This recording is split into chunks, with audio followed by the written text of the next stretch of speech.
반갑습니다. 10월 30일 수요일 큐티 스케치 시간입니다.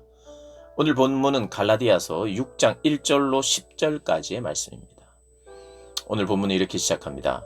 형제들아, 사람이 만일 무슨 범죄한 일이 드러나거든 신령한 너희는 온유한 심령으로 그러한 자를 바로잡고 너 자신을 살펴보아 너도 시험을 받을까 두려워하라.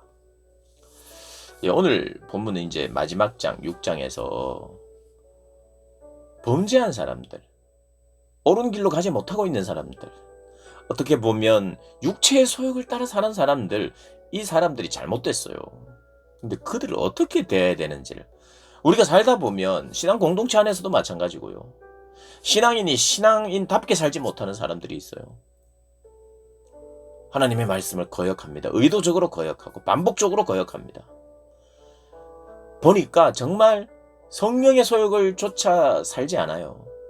육체의 소욕, 육체 안에서 즐거워하고 세상 안에서 즐거워하고 하나님 없이 즐거워하는 그런 사람들이 있을 때 그들을 어떻게 대할 것인가. 오늘 본문은 이렇게 이야기합니다. 신령한 너희는. 신령하다. 신령하다는 게 내가 하늘에 붕 떠 있는 사람 같이 막 이렇게 보이는 게 신령한 것이 아니라요. 성령을 따라 사는 사람을 말하는 거예요. 성령을 따라 사니까 뭐 방언하고 예언하는 사람 이런 걸 말하는 게 아니라 물론 이제 성령이 임하고 성령의 은사도 있지만 성령을 따라 사는 사람들에게 있는 열매 있죠. 사랑, 희락, 화평 이런 열매로 채워져 있는 사람이에요. 그러니까 그 열매로 채워져 있는 사람은 어떻게 사람을 대해야 되느냐? 차갑게 대하지 않겠죠. 따뜻하게. 특별히 그 중심에 온유함으로 간다는 거예요. 온유함. 온유함은 무조건 이게 온유가 아니고요. 진리 안에 바로 서면서 따뜻한 포용력을 가진 그런 걸 말하는 겁니다.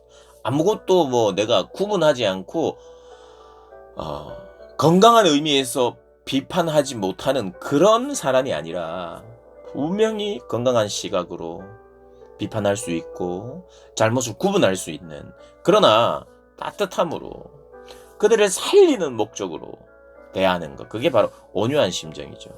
그게 우리가 쉽지 않아요. 그건 뭐냐면 정말 잘못 살아가고 있는 사람들은 멀리하고 싶은 우리의 본성이 있어요. 근데 왜냐하면 그 잘못한 사람이 변하지 않을 가능성도 있고 그 잘못한 사람이 해코지할 수 있어요.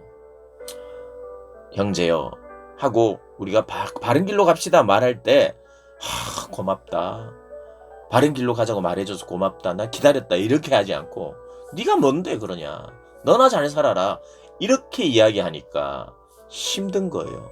용기가 안 나요. 어떻게 보면 내가 잘 못 사는 것 같기도 하고. 그래서 다가가지를 못해요. 그런데 온유한 심령으로 따뜻하게, 그러나 그러한 자를 바로잡아라 그래요. 바로잡되 혼내고, 바로잡되 네 마지막이다, 한 번이다, 이제 너가 바로 돌아오지 않으면 끝이야, 이런 게 아니라 바로잡으려고 노력하되 온유한 심령으로 하라는 거예요. 그러면서 동시에 나도 살펴보라는 거예요. 무슨 범죄하고 잘못된 일을 범하는 사람들, 그 사람들을 보면서 저 모습이 나에게는 없는가 이렇게 돌아보라는 거예요. 그리고 나도 저런 시험을 받을 수 있겠구나, 나도 두려워하라는 거예요. 그러면서도 바로잡으라는 거예요. 그러면서 내가 짐을 질 수 있는 게 있으면 져주는 거예요. 너무 무거워서 그 유혹이나 그 삶을 살아내지 못하는 자가 있다면 내가 그 짐을 나누는 걸 말하는 거예요.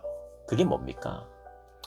뭐 돈을 주라는 것, 아니면 빚을 내가 대신 갚아주는 것, 이런 걸 말하는 게 아니에요. 물론 그게 포함될 수도 있지만 이 짐은 어떤 짐이냐? 사랑의 짐이에요. 사랑의 짐. 거기는 그런 게 포함될 수 있어요. 그러나 그게 의무적이거나 모든 사람이 그렇게 이웃에게 돈이 필요하면 돈을 주고, 여러분 이 돈은요 정말 우리가 잘 구분해서 줘야 돼요. 돈이 일만하게 뿌리기 때문에 가지고 있는 사람이나 받는 사람이나 이것이 그 태도가 불량하다든지 마음의 준비가 안 돼 있으면 이것으로 넘어져요.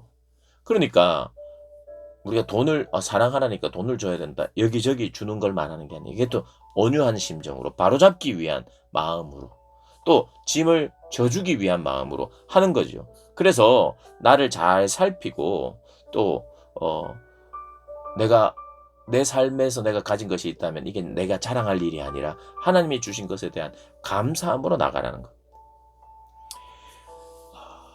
6절에 이런 이야기도 나옵니다. 가르침을 받는 자는 말씀을 가르치는 자와 모든 좋은 것을 함께 하고, 우리 안에서 그렇게 좋은 것을 함께 나누는 것 필요하다고 이야기하고, 그럼 7절에 스스로 속이지 말라. 하나님은 업신여김을 받지 아니하시느니 사람이 무엇으로든지 그대로 거두리라. 육체를 심으면 육체를 거두고, 육체의 소욕을 심으면 육체의 열매가, 악한 열매가 나타나고, 성령의 소욕을 따라 심으면 성령의 열매가 맺힌다는 거예요.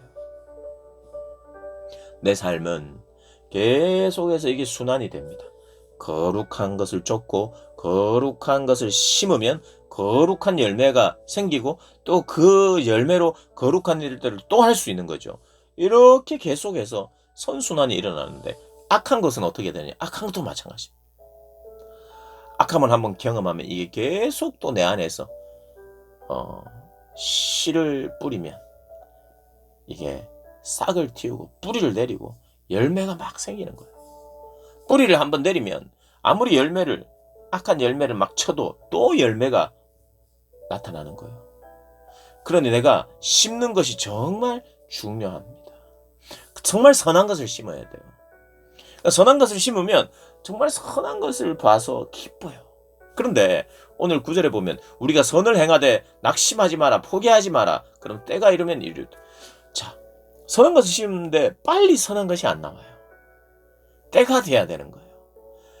낙심할 만한 상황이 생긴다는 거예요. 내가 선한 것을 심고 있는데도 낙심할 만한 것이 보인다는 겁니다. 포기하고 싶은 마음도 생긴다는 거예요. 선한 걸 심었는데 그 다음날 막 열매가 막 주렁주렁 있고, 또 선한 거를 심었는데 열매가 막 더 많아지고 이러면 계속해서 선한 것을 심겠지만, 선한 것을 심을 때에 낙심할 만한 상황, 포기할 만한 상황도 생기니까 인내하라. 이게 성령의 열매예요. 성령의 열매. 그래서 성령의 열매에 인내가 있는 겁니다. 인내, 기다림. 그래서 너희들이 때가 되면 이룰 것이니까, 때가 되면 열매를 맺을 것이니까 인내함으로 이루라, 이렇게 이야기를 합니다. 그러므로 우리는 기회에 있는 대로 모든 이에게 착한 일을 하되 더욱 믿음의 가정들에게 할지. 여러분, 우리 식구 챙기기 이런 말이 아니에요. 우리는 정말 우리 식구뿐만 아니라 믿음의 공동체 안에 사람들뿐만 아니라 다른 사람도 챙겨줘야 되는 사람이에요. 그런데